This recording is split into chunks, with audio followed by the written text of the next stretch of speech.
Biblioteca de Bolso. Uma conversa informal a três sobre a relação que estabelecemos com os livros. Uma ideia original de Inês Bernardo e José Mário Silva.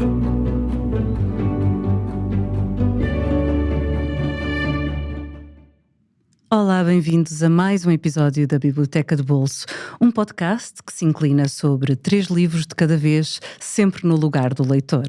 A convidada desta semana é Alda Rodrigues. Após uma licenciatura em Línguas e Literaturas Modernas, variante português e inglês, dedicou-se durante uma década a trabalhos no campo da lexicografia, coordenando a edição ou atualização de diversos dicionários. Depois disso, fez uma tese de mestrado sobre o papel das palavras no cinema e um doutoramento em Teoria da Literatura que aproveitou para escrever sobre coleções e museus. Atualmente dedica-se a tempo inteiro à tradução literária de autores como Marilynne Robinson, Jane Austen, Katherine Mansfield, Rachel Cusk, Deborah Levy ou Jamaica Kincaid. Assina ainda a coluna Faca de Papel, na revista Forma de Vida, e é autora do blog Cinéfilo Preguiçoso com o escritor Alexandre Andrade, que aliás foi nosso convidado no episódio 41. Muito obrigada, Alda, por teres aceitado o nosso convite. Muito obrigada. Bem-vinda. Bem-vinda. Eu achei muito curiosa a tua primeira escolha, que é a apresentação do rosto, do Herbert Welder, porque não é um livro muito evidente na obra do Herbert, de tal maneira que ele excluiu-a da sua bibliografia. E há algumas questões que se podem colocar quanto à legitimidade desta edição da Porta Editora em 2020, uma vez que o autor não deixou nenhuma menção de que queria que o livro fosse reeditado, mas eu lembro-me, na altura até escrevi sobre o livro, por um lado com essa perplexidade e essa dúvida, mas por outro lado encantado com a possibilidade de conhecer o texto. Tu já conhecias o livro original da Odisseia, que aliás é um livro raríssimo, caríssimo, nos alfarrabistas, muito difícil de encontrar, ou só o descobriste nesta edição mais recente? Só o descobri nesta edição mais recente. Eu, aliás, posso começar já com uma confissão: eu sou uma má leitora de Herbert Welder. E a poesia dele não faz parte da minha poesia preferida, prefiro outros autores e um género de poesia um bocado diferente, mas gosto muito da prosa, adoro o livro O Espaço Sem Volta. E este livro, como era de prosa, eu comprei. Não sigo o autor, não tenho o culto do Herbert Welder e achei interessante e comprei. Gosto muito da ideia de ser um livro renegado pelo autor. Isso geralmente é bom sinal. Achas? Porque acho que quando um escritor se sente desconfortável em relação a alguma coisa, é por algum motivo, e isso é interessante para os leitores. E estou-me a lembrar, por exemplo, de outro livro renegado por uma escritora que é Annie Dillard. Ela tem um livro que se intitula The Writing Life, que eu adoro, mas é um livro escrito num tom muito declamatório, muito entusiasmado, quase ingênuo. E ela, a dada altura, disse: eu sinto vergonha deste livro, só gosto do último capítulo. E eu vou ler o último capítulo, acho o mais interessante possível. O resto é que era bom. E o resto é que é bom. Portanto, eu acho que filhos preteridos, não é? Tem sempre um certo encanto, sim, não é? Às vezes estas coisas mais cruas, mais próximas do escritor, se calhar ao controlo férreo da obra, não é?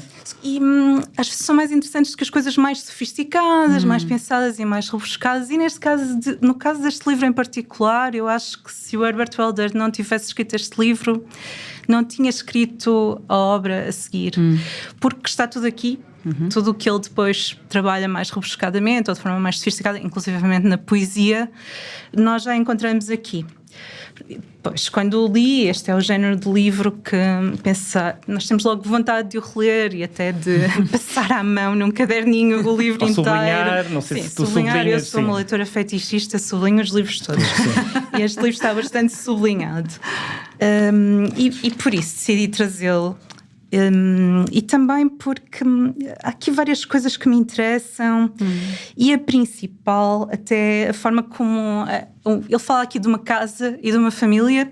Ele começa por dizer, as primeiras palavras que ele diz neste livro, depois da epígrafe, são: sou o autor Diz o autor. Exatamente. Como se estivesse num palco, não é? Sim. É num palco mesmo, diante dos espectadores, que são estátuas, não é? Sim, exatamente.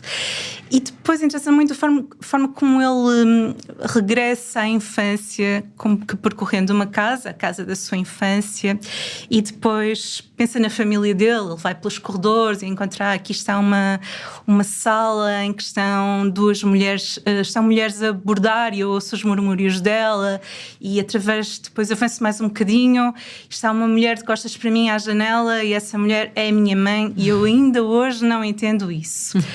Esta ideia da perplexidade da infância, de termos aqui um narrador a estudar, a procurar pistas em relação ao universo feminino que o rodeia, achei muito interessante.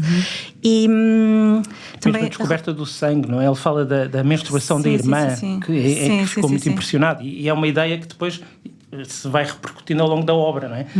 A referência... Sim, toda a obra dele... Aliás, ele nos outros livros algumas vezes recuperou e reescreveu trechos deste. Sim. De certa maneira, embora fosse renegado, é até fundador de muito do que veio depois. Está tudo aqui. E outra coisa interessante é o facto de termos esta perspectiva masculina de um universo feminino, mas ao mesmo tempo eu acho que não é uma perspectiva só masculina, porque as meninas, se calhar, quando veem o universo, as mulheres à sua volta, aquilo que se vão tornar mais tarde, também têm esta perspectiva de perplexidade, de tentar entender, de investigar, de estudar e de procurar pistas. E achei isso interessante também. A relação do narrador com a mãe, em particular, a dada altura parece que quando ele está a escrever este livro está a trair a mãe, e a cabeça da mãe confunde-se com a cabeça do autor, e ele a dada altura corta a cabeça da mãe e é como se cortasse a sua própria cabeça, e isso é escrever o livro. Não, como se não houvesse... Isso é fortíssimo. Freud teria adorado este livro. Renegou também um bocado, porque talvez nunca se tenha exposto tanto, não é? Até autobiograficamente como neste livro. Não é? Era isso que eu ia comentar, quer dizer, estes livros meio renegados também, se calhar um traço que os atravessa é a candura com que são escritos, não é? É quase uma ingenuidade. Acho que não é por acaso muitos deles, os livros renegados, coitadinhos, que devem ter o seu próprio clube, são os primeiros livros, porque se calhar são escritos com uma ingenuidade, uma candura, uma acho crueza, não há ali grande distanciamento. Sim. E se calhar isso é, enquanto leitora, interessa-te, esse lado mais vulnerável, mais... Sim, e esta ideia da cabeça cortada também, porque me lembra uma coisa que Emily Dickinson disse uma vez, que foi: eu sei que é poesia quando a minha cabeça explodiu. Portanto, há aqui uma proximidade. A cabeça explode, a cabeça é cortada e não é possível... E o livro pode existir, não é? A poesia pode existir. Sim, e só se cortarmos a cabeça é que o livro existe. E ainda, outra coisa importante que eu queria dizer, que também se articula com esta ideia de cortar a cabeça e de nos separarmos do livro, também a ideia da conquista do silêncio, da forma como só se conquista o silêncio se usar as palavras. Se não se usar as palavras, não se tem direito ao silêncio. E até trouxe aqui uma citação que gosto muito deste livro, que é: temos, enfim, o silêncio. É uma autobiografia. É algo que se conquista à força de palavras. E, portanto, estes temas todos interessam muito, e foi por isso que decidi trazer o livro. Sim, e mesmo a questão que reaparece muitas vezes a beleza terrível, não é? Ou o implacável esplendor de todas as coisas. Há esse lado visceral da escrita dele também aparece muitas vezes. E é interessante que o livro foi publicado em maio de 1968. Sim, que mês, não é? Que mês. E foi quase imediatamente a seguir censurado, apreendido, e pronto, e daí essa vida clandestina que o livro manteve. E pronto, não sei se ele concordaria ou não com isso preocupa. Esse lado, vá lá, que está para além do livro em si, da literatura. A questão de é legítimo ou não editar um livro que o autor nunca fez menção de reeditar. Isso incomoda-te? Não me incomoda, porque o livro é muito bom. Prefiro lê-lo a não ter lido. Incomoda-te quando eles são maus e vão ter ficado na gaveta. Sim, é isso. Vens quase manchar a ideia que tu tens do escritor, não é? Há alguns casos de livros que não acrescentam nada e, pelo contrário, quase que diminuem um bocadinho a ideia que tu tens do escritor. Já te aconteceu? Nem por isso. Eu até gosto de livros maus de alguns escritores. Pronto. Tornam-nos mais humanos, se calhar, não é? Tipo, eles não precisavam de ser sempre bom, às vezes também podia meter a pata na poça.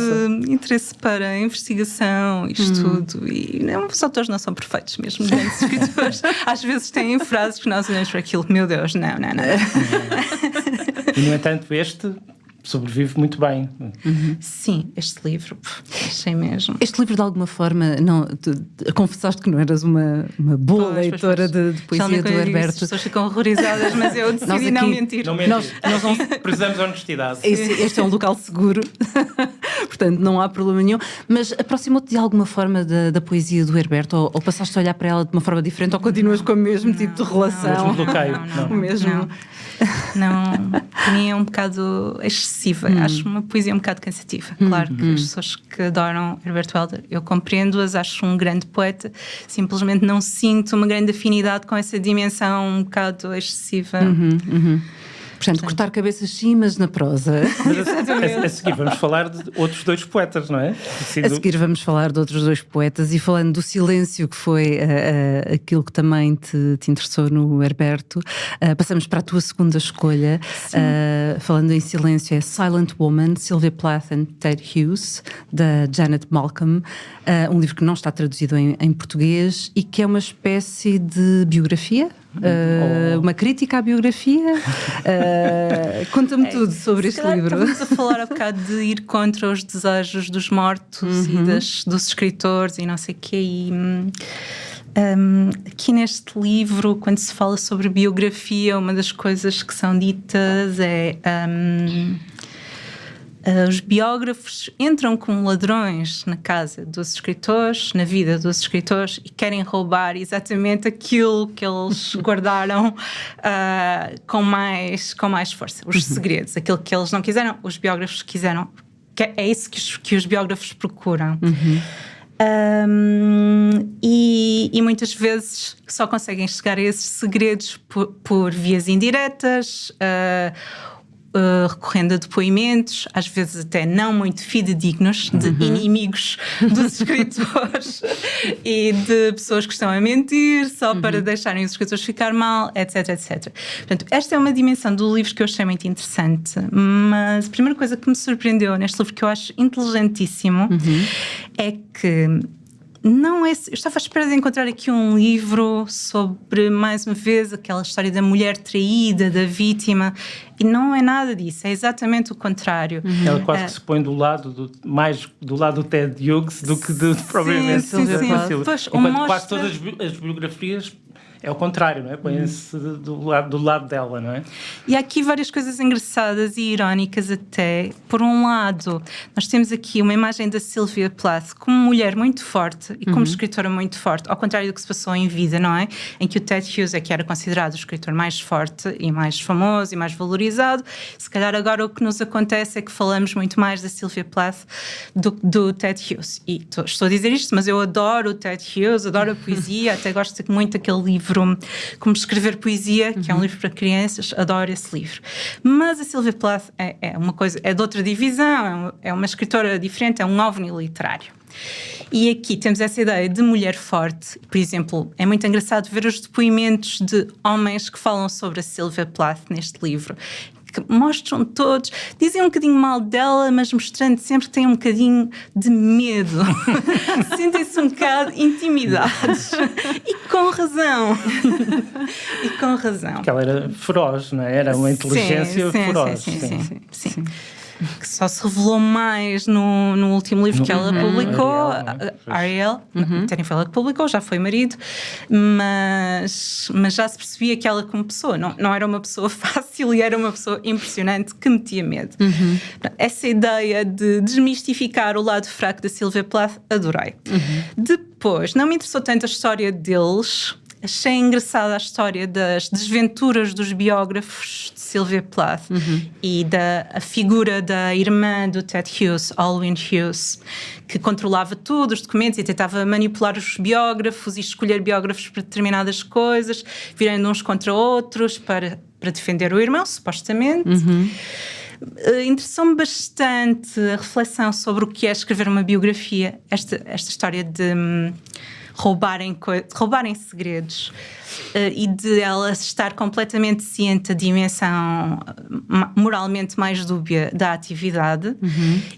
Mas o que me interessou mais até no livro é o facto dela falar não só dos obstáculos que os biógrafos encontram para fazerem o seu trabalho, mas também os obstáculos internos dos biógrafos e de qualquer escritor, porque ela mostra aqui que às vezes as resistências maiores e os obstáculos maiores dos escritores estão dentro deles, não estão fora, estão dentro deles. E a biografia mostra um pouco o nosso fascínio pelos mortos e, de certa forma, o nosso fascínio pelos mortos deve-se ao facto de também nós todos aspirarmos mais ou menos à inanição, todos queremos ser inofensivos, se possível, e é preciso um verdadeiro esforço para fazer ouvir a voz acima do vento, como ela diz, e pisar as flores do caminho que trilhamos para poder avançar. E essa foi a parte mais interessante e também alguns pormenores engraçados que ela... Já tinhas lido alguma porque são 7 biografias, não é? Acho que há 7 biografias. É uma enormidade. Não tinha lido mais nada. Não. É uma enormidade de sempre que ela morreu com 30 anos, não é? Que é extraordinário. Parece-me que o livro tem também a ver com a impossibilidade de conhecer o outro, na verdade, não é? Porque isto das biografias e o fascínio que temos pelas biografias poderá também ter a ver com a impossibilidade de tu conheceres realmente alguém. Ou totalmente. Sim, também. Não é? E sim, e houve aqui esta história, a questão dos segredos, a dimensão dos segredos. Também há outra coisa engraçada que ela diz, que é os escritores exploram e revelam os segredos que as outras pessoas guardam mais dentro do coração. E essa ideia é muito engraçada de só quem estiver disposto a ceder isso é que vai conseguir escrever. E quando se estuda um escritor através da obra, aquilo já é uma depuração de outras coisas, da vida deles, de pensamentos, etc. E, portanto, é difícil chegar a uma... Aliás, nem sei bem o que é uma descrição concreta da vida das pessoas. Não podem ser só os acontecimentos da sua vida. Também tem que ver com a vida interior de cada um. Tu disseste que não te interessaste particularmente pela relação deles os dois, mas a relação dos dois, esse casamento, tem sido um objeto de fascínio há décadas, sim, não é? Mas porque as discussões, as clivagens, a dureza e as muitas esquinas daquela relação não é algo que te atraia? Preferes, se calhar, só ler o que eles escreveram e deixar o resto de lado? É raro interessar-me mais pelos autores do que pelos livros. Interessam-me mais os livros do que os autores. Claro que há escritores que me interessam e eu leio biografias e gosto de saber o que é que aconteceu, o que é que determinado escritor estava a fazer quando escreveu determinado livro. Acho isso interessante. A vida interior, principalmente histórias de casamentos, nunca se percebe bem o que é que de fora, nunca se percebe bem o que é que se passa dentro de um casamento. Verdade. Sim. Não há nada a fazer. Sim. Portanto, acho que essas descrições são sempre imperfeitas e incompletas. Aliás, conhecer um escritor pode até estragar a sua obra, portanto é uma distância higiênica importante. Acontece. Não é? Sim. Conhecer uma obra e apaixonar-se de repente conheceres o escritor às vezes pode criar ali... Sim, começamos a pensar será que ponto a obra corresponde... Há ali autenticidade ou é só pose? Sim. Exato. Começamos a pensar nisso. Sim, mas achei curioso porque tu traduzes sobretudo ficção, acho que só ficção e ensaio, não é? Sim. Mas acho que nunca traduziste poesia. Pelo menos publicado. E no entanto, até agora, não, por favor, não. Até agora trouxeste só poetas, curiosamente. Pois, quer dizer, a Janet Malcolm... Sim, está bem, escreveu sobre Não foi poetas. isso que me interessou mais, apesar de eu gostar muito deles os dois, da obra deles os dois. Mais a escrita da própria Janet. Sim, não traduzo poesia porque acho que me falta um bocadinho de ritmo. Mesmo já tentei traduzir, claro, mesmo poemas de que gosto para me divertir, mas falta um bocadinho de ritmo e musicalidade para conseguir traduzir a poesia. A questão do verso, também é preciso ritmo e musicalidade para traduzir a prosa. Também é preciso. Às vezes até é um esforço por exemplo, maior. Jamaica Kincaid, que tem ali uma música, não é? Sim.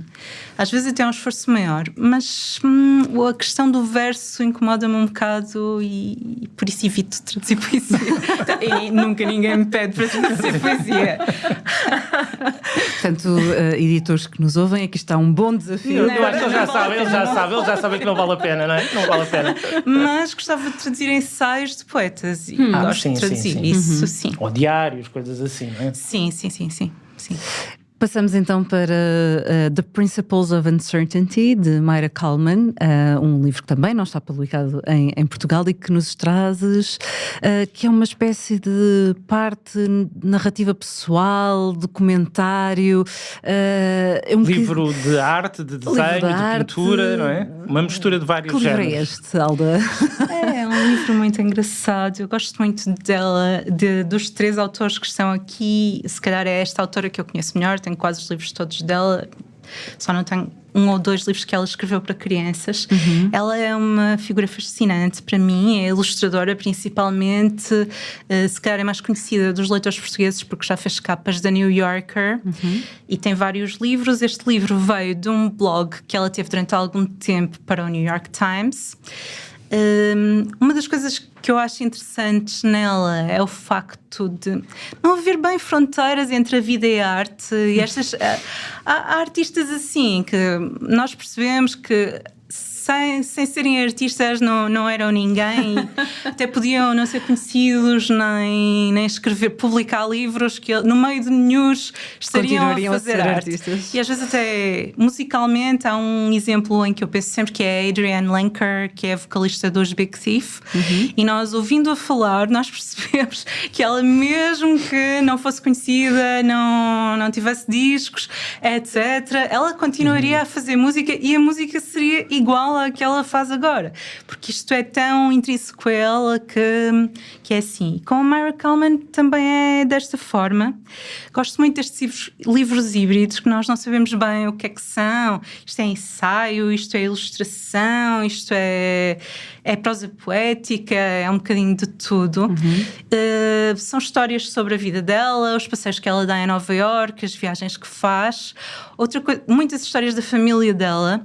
Outra coisa interessante é o facto de ela contar as histórias da vida dos escritores, de escritores e artistas, como se eles também fizessem parte da família dela. Portanto, há mesmo esta indistinção de fronteiras entre artes e entre é uma coisa que às vezes nós fazemos por nós. Sim, estamos a falar do Schubert ou do Beethoven, é como se fossem visitas lá de casa, não é? Sim. E as ilustrações não ilustram o texto, acompanham o texto, não funcionam autonomamente.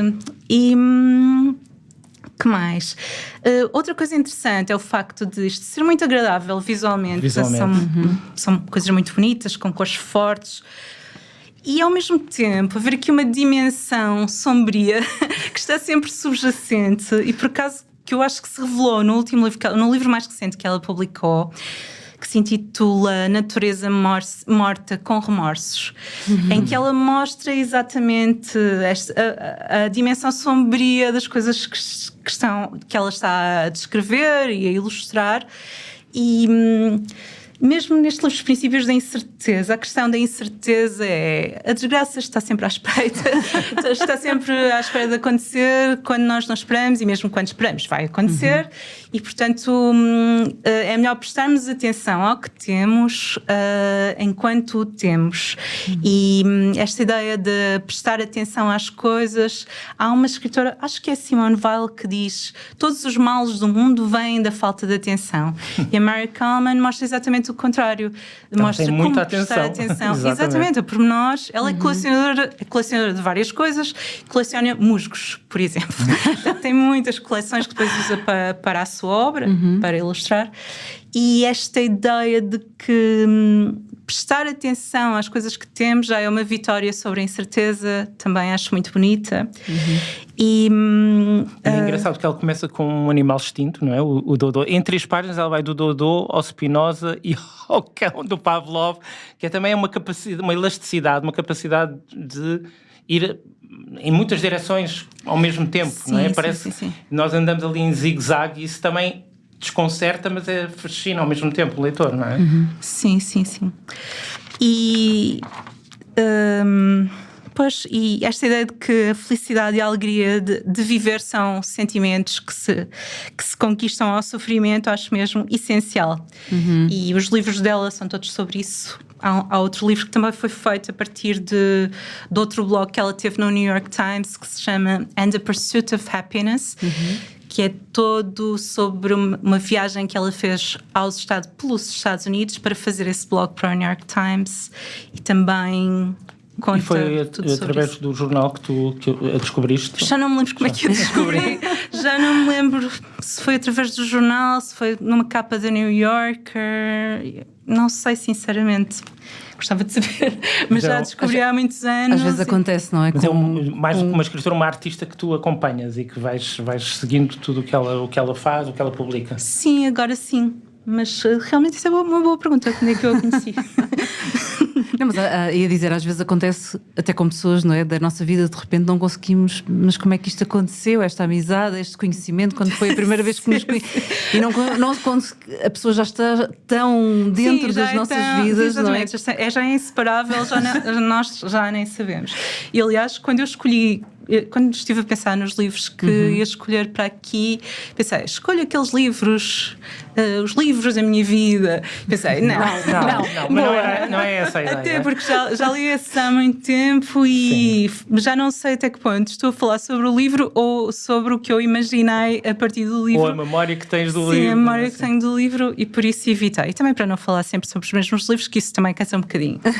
Sim, a nossa ideia também é servir de sugestão.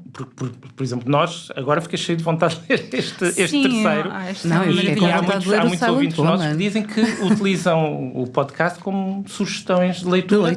E alguns descobriram um livro de um determinado autor e depois acabaram por ler todos os livros desse autor. Pronto. Se conseguirmos ter essa função, acho que já somos úteis de alguma maneira. Penso que sim, e para acrescentarmos à lista dos nossos ouvintes, eu queria só fazer aqui um apanhado dos livros da Alda. Falámos de Apresentação do Rosto, de Herbert Welder, está disponível numa edição da Porta Editora. Silent Woman, Sylvia Plath and Ted Hughes, de Janet Malcolm, está disponível na Granta Books. E o terceiro, The Principle of Uncertainty, de Myra Coleman, da Penguin Press, também não disponível em português, mas podem, de certo, comprá-lo muito facilmente. Vamos recordar só que a edição deste episódio foi da Inês Rocha. A música do nosso genérico é da responsabilidade do Daniel Leitão, com base na música dos Broke for Free. A coordenação de podcast do público é do Amilcar Correia. Alda, muito obrigada por teres vindo. Gostamos muito. Adicionámos à nossa lista de leituras, sem dúvida alguma. Acho que da próxima vez que nos virmos vamos poder conversar sobre estes livros de outra forma. Para quem nos ouve, não se esqueçam de nos seguir nas nossas redes sociais, no Facebook e no Instagram. E até para a semana. Até para a semana, Zé Mário. Até para a semana, Inês.